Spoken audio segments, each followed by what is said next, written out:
Já parou para pensar na força que precisa para iluminar uma cidade inteira? Agora, imagina só ter essa força toda passando pelas suas mãos. É que sabe, por trás de cada interruptor que a gente aperta, existe uma energia absurda, um verdadeiro gigante invisível que move o nosso mundo. E hoje, a gente não vai só ficar olhando para esse gigante. A gente vai, na verdade, abrir o manual secreto, aquele que ensina uma elite de profissionais a domar essa fera. Vamos mergulhar fundo no treinamento que transforma um perigo que seria mortal em um procedimento de rotina, bem ali, no coração do sistema elétrico. Parece até mágica, não é mesmo? A gente se acostumou tanto com a eletricidade que nem percebe mais que ela está ali, o tempo todo. Mas toda essa conveniência depende de um sistema onde a voltagem não é só alta, não, ela é astronômica. E estamos falando de um ambiente onde até o ar pode virar um condutor fatal. A margem para erro, bom, não é que ela seja pequena, ela simplesmente não existe. Então fica a pergunta, né? Como é que se chega perto de uma força que pode literalmente vaporizar aço num piscar de olhos? Como é que se trabalha no fio da navalha, assim? Olha, a resposta não é ter coragem cega, muito menos contar com a sorte. É puro conhecimento. É um protocolo de segurança, um roteiro tão, mas tão preciso, que ele consegue transformar o que seria um caos em potencial numa ciência exata. E para a gente desvendar essa ciência toda, o nosso caminho hoje está bem traçado. Primeiro, a gente vai encarar de frente o gigante elétrico invisível para entender o tamanho dele. Depois, vamos mergulhar no plano mestre da segurança que mantém tudo sob controle. Aí, a gente vai mapear a zona de risco, entender a arte do trabalho energizado e fechar com o ponto mais crítico de todos, o fator humano decisivo. Ok, vamos começar pelo começo. Primeiro capítulo, o tal do gigante elétrico invisível. Afinal, o que é, na prática, o sistema elétrico de potência, ou como o pessoal da área chama, o CEP? Esquece aquela imagem de só uns fios e umas torres, tá?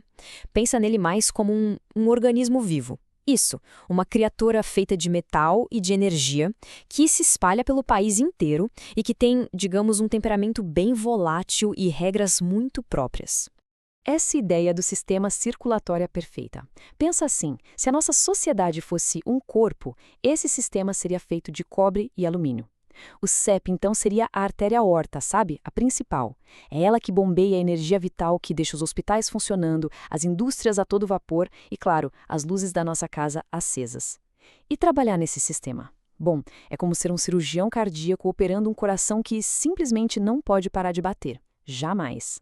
Certo. E para fazer uma cirurgia complexa como essa dar certo, é óbvio que precisa de um plano mestre. Aqui, a segurança não é só um item que se marca numa lista, um cheque. Não, ela é a base, o alicerce de todo o trabalho. É um sistema extremamente rigoroso, desenhado do zero para anular qualquer chance de caos ou de um imprevisto dar errado. E o mais interessante é que esse plano começa bem antes de alguém pegar uma ferramenta. Dá uma olhada nesse fluxo. Tudo, absolutamente tudo, nasce num planejamento super detalhado. Isso leva a montar uma equipe que trabalha em sincronia perfeita, como uma orquestra. Aí sim, eles entram em campo, aplicando métodos de trabalho que já foram testados 1000 vezes, até exaustão. E o que costura tudo isso? Comunicação. Uma comunicação que tem que ser clara como cristal, onde cada comando é repetido e confirmado. Tudo para garantir que nenhuma informação se perca no meio do barulho do risco. E a base para esse planejamento todo é informação. Informação pura e precisa. É aí que entra o tal do prontuário das instalações. Pensa nele como se fosse o prontuário médico completo do sistema elétrico. Cada diagrama, cada pecinha que já foi trocada, cada detalhe técnico específico, tá tudo ali, registrado.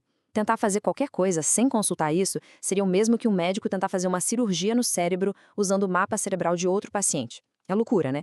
É essa inteligência que guia cada movimento, garantindo precisão e segurança.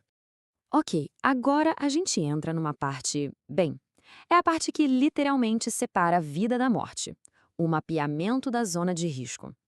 É preciso ter um conhecimento profundo de todas as ameaças, porque nesse ambiente o perigo muitas vezes não faz barulho, ele não aparece. É preciso aprender a antecipar o que não se vê. Essa frase é basicamente um mantra desses profissionais. O treinamento deles não é só sobre saber consertar algo que quebrou, é sobre ser capaz de enxergar o futuro. É sobre ter a capacidade de visualizar, com todos os detalhes, as 1000 maneiras como uma tarefa simples pode virar uma tragédia. A prevenção de verdade não começa com a ferramenta na mão, começa na cabeça, com uma imaginação muito disciplinada, que desenha o pior cenário possível justamente para garantir que ele nunca saia da imaginação. E quando a gente fala de ameaças, a lista é gigante. Dá uma olhada nesses exemplos de riscos típicos no CEP. Não é só o contato direto com uma parte energizada, que é o óbvio. Tem a indução elétrica, que é um perigo super sutil. Um cabo que deveria estar morto sem energia pode se tornar letal só por estar perto de outro que está ativo. Aí tem descargas atmosféricas, ou seja, raios, eletricidade estática, campos elétricos e magnéticos que podem bagunçar tudo, falhas de comunicação, trabalho em altura, enfim. A lista é enorme e cada item desses exige um plano de ação, uma contramedida muito específica. Então, o ponto central é esse. Não é suficiente só saber que os riscos existem. O que faz a diferença é que esses profissionais são treinados em técnicas, em metodologias formais de análise de risco. Para cada tarefa, eles param, analisam, identificam os perigos daquele momento específico, com aquelas condições, e aí sim aplicam as barreiras de proteção certas. É uma habilidade de sobrevivência. É ciência, não é achismo. Tudo isso que a gente viu nos leva agora para um dos níveis mais altos de especialização que existem nessa área. É a arte de trabalhar diretamente nos sistemas de alta tensão enquanto eles estão ligados, funcionando. É o que o setor chama de trabalho em linha viva. Aqui, nesse comparativo, a diferença fica muito clara. De um lado, o trabalho em linha desenergizada, que é um método padrão. Vai lá, desliga tudo, testa e trabalha. Do outro, o trabalho em linha energizada. É a elite em ação. E isso exige técnicas muito específicas. Uma delas é o trabalho ao potencial.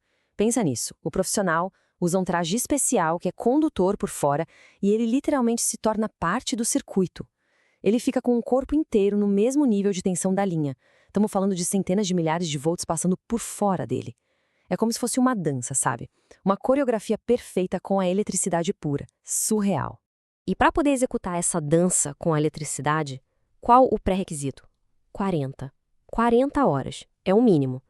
40 horas de treinamento complementar, totalmente focado, super intenso. Basicamente uma semana inteira de trabalho dedicada só a isso, a gravar na mente e no corpo cada procedimento, cada movimento, cada regra.